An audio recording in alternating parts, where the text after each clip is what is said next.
People always said I was too soft, too forgiving, too trusting. I used to laugh it off. I thought being kind was a strength. But now, looking back, maybe I really was a fool. My name's Emily, and for most of my life, I believed that if you gave love and loyalty, you'd get the same in return. I was wrong. I was surrounded by people who smiled to my face while slowly taking everything from me behind my back. I wasn't some rich socialite or anything fancy, just an ordinary woman who worked hard with her husband, Mark. We built a small business together from scratch, a little furniture company in our town. Long nights, tight budgets, and lots of dreams. We did it as a team, or at least, that's what I thought. Mark was charming, the kind of man who could talk his way through anything. And his business partner, Tessa, was supposed to be my best friend. She helped me through college, was my maid of honor at my wedding, and even held my hand when I lost my mother. I trusted her like a sister. Back then, I didn't see the looks they shared when they thought I wasn't watching. The quiet texts, the late-night business meetings, the subtle way they started leaving me out of things. I ignored it all because I didn't want to believe it. But the thing about being a fool is, you eventually wake up. And when I finally did, it was already too late for them. At first, I thought I was just imagining things. You know that uneasy feeling you get when something feels off, but you can't quite explain it? That was me, trying to convince myself I was overthinking. Mark and I used to make every business decision together.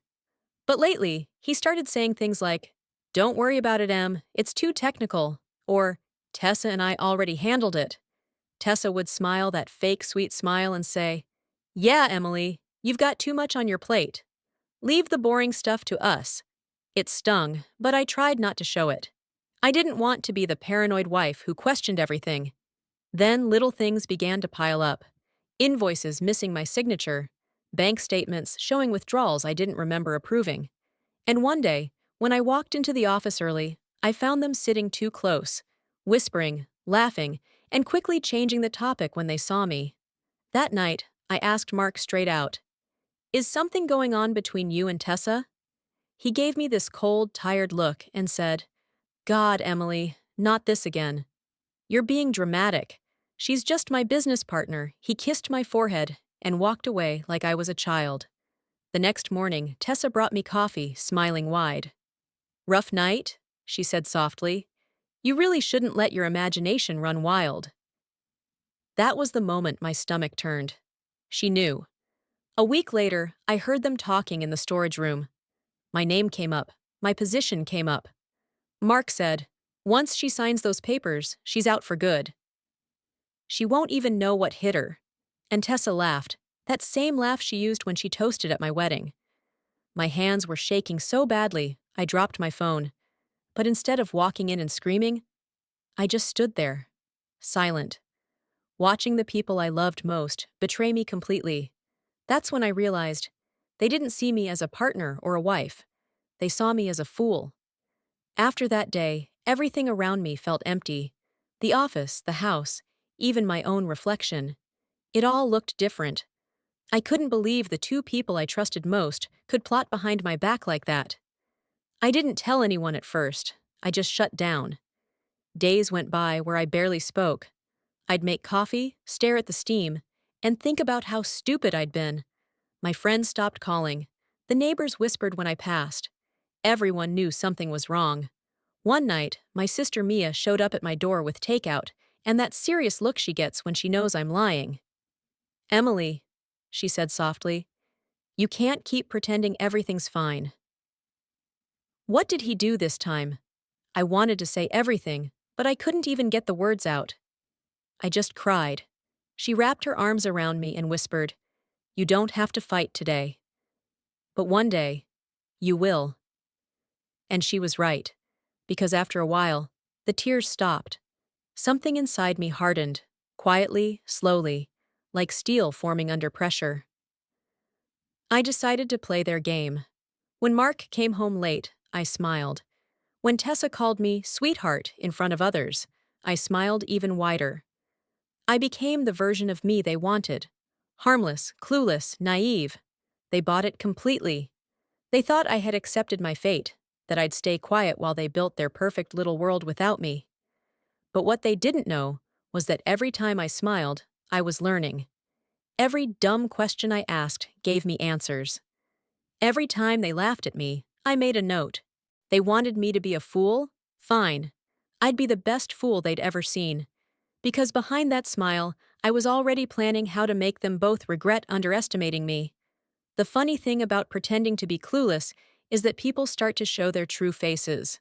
Once Mark and Tessa believed I was harmless, they stopped hiding their secrets.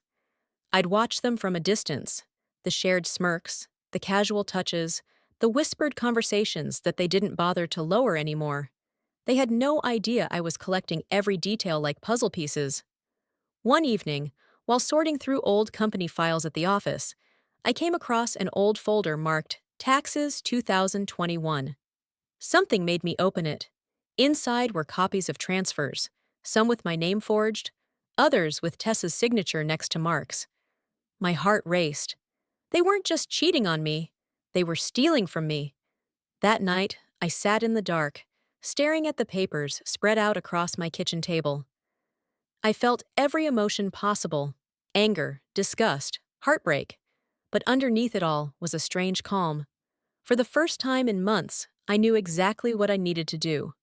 The next morning, I reached out to someone Mark had fired years ago, our former accountant, Mr. Jacobs.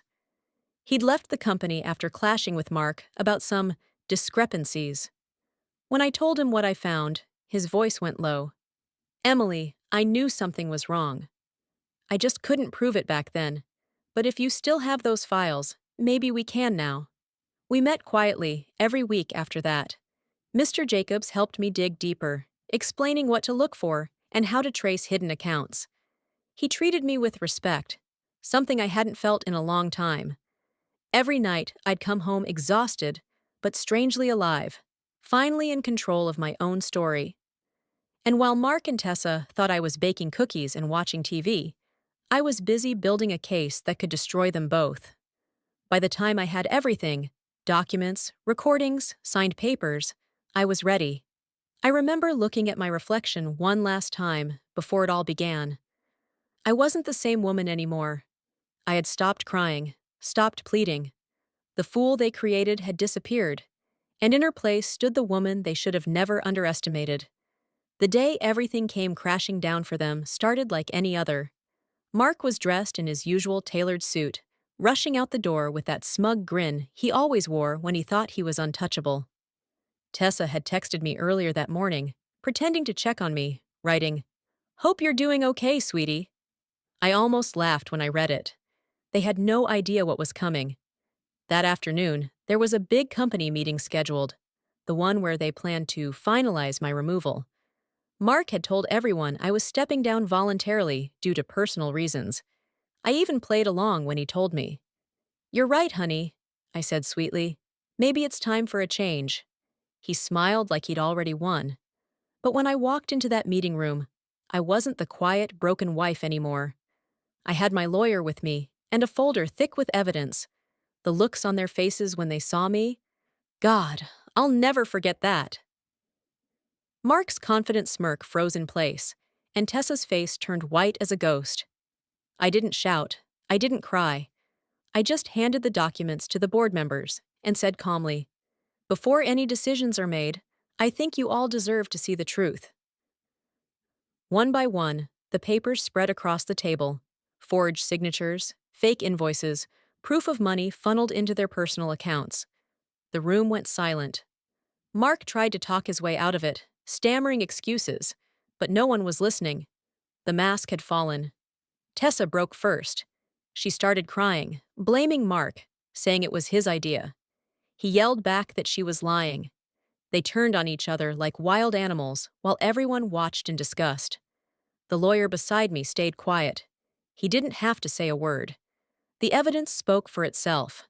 By the end of that week, their accounts were frozen, and both faced fraud investigations. The business that Mark had tried to steal from me was now legally mine. Tessa lost her professional license, and Mark's reputation was gone for good. When I walked out of that building, I didn't feel the rush of victory people expect. I just felt peace, a deep, quiet peace that I hadn't known in years. I had destroyed them without ever raising my voice. They wanted a fool. Instead, they created their own downfall.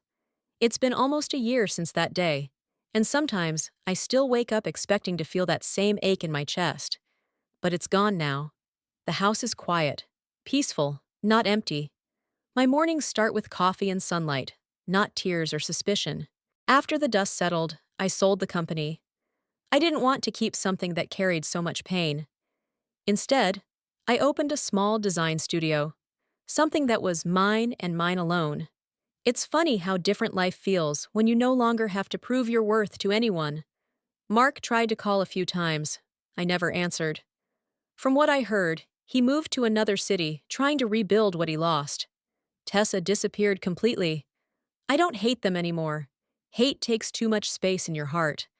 But I'll never forget what they did, and how it changed me.